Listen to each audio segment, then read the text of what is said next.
Hey, what's up everybody? It's Nick Cino from VigilanteDetective.com and welcome to my latest rock album review for the second full-length studio album from UK rockers The Struts. It's called Young and Dangerous. Young and Dangerous is the follow-up to 2014's Everybody Wants, which was a fantastic debut record. It featured hits like Kiss This and Could Have Been Me, and other songs like Dirty Sexy Money and Put Your Money on Me. It was a fantastic record, and I really like the Struts. They're one of my favorite up-and-coming rock bands on planet Earth right now. They mix together their classic rock influences into a modern rock sound without being a blatant ripoff. Yeah, I'm looking at you, Greta Van Fleet. That's going to make the Greta Van Fleet fans very, very angry. But we're not talking about Greta Van Fleet right now. We're talking about the Struts. Like I said, they're a band that wear their influences on their sleeve without being a blatant ripoff. They have influences like from Queen, obviously, AC/DC. You can hear some David Bowie in there. And they have a fantastic live show as well. They just finished opening up a bunch of dates for the Foo Fighters on their Concrete and Gold tour around the world. So they're getting out there in front of huge crowds and making a name for themselves.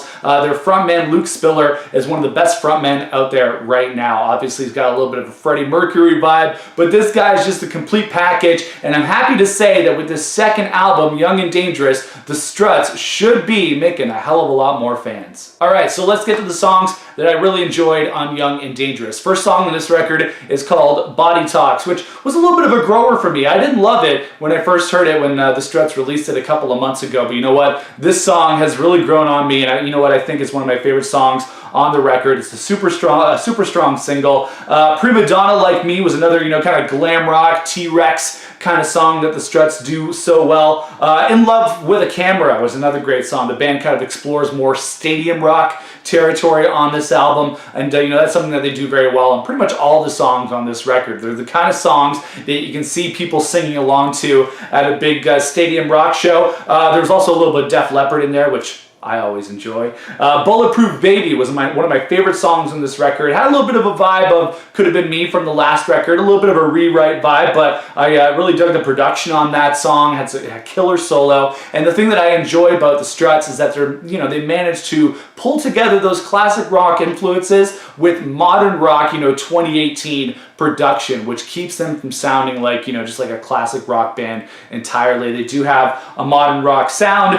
Who Am I was a funky little number, had a little bit of another One Bites the Dust influence in there, and then People was super anthemic. This is one of my favorite songs on the record, and it is a little bit inspired by Queen. Some more songs that I enjoyed on this record, as you can see, I really did like it. Fire, which was part one of a two-part song that is on this album. This album is really chock full of catchy hooks and really awesome, instrumental parts, some really awesome guitar bits on here as well. So there's a lot to enjoy.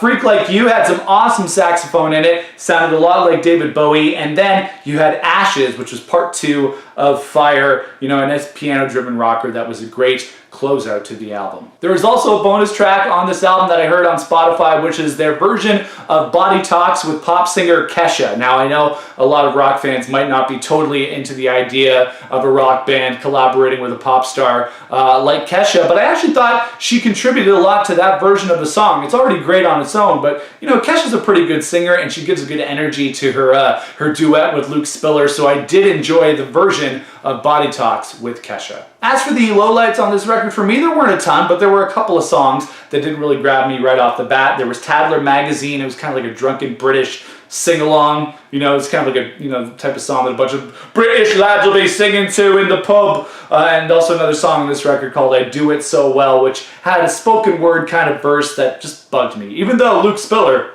is still awesome. As I was saying, this album has a classic rock sound that is mixed with 2018 modern production flourishes that really give this record a lot of character. I really, really enjoyed it. It wasn't a complete kind of home run for me. I think I might have liked the debut album a little bit more, but you know what? There are 12 songs on this record and it clocks in under an hour, so you're in for a solid listen. I'm going to give the new album from the Struts called Young and Dangerous a solid 8 out of 10. Yes, I really, really enjoy the Struts. If you are a rock fan, I encourage you to check out more of their music. Check out the debut record, Everybody Wants. Check out the new record, Young and Dangerous. If you're a fan of bands that have a classic rock influence but don't sound like every other band, the Struts are definitely up there, and I definitely think you should check them out if you haven't investigated more of their music. Let me know what you thought of the new Struts record in the comments below. Make sure to toss me a like, make sure to subscribe to this channel, and share this with your fellow rock fans on the internet. You can check me out at the website, vigilantedetective.com, where we talk about music, movies, and pop culture stuff. And you can check me out on Twitter at The Walking Nick. We will see you guys in the next rock album review.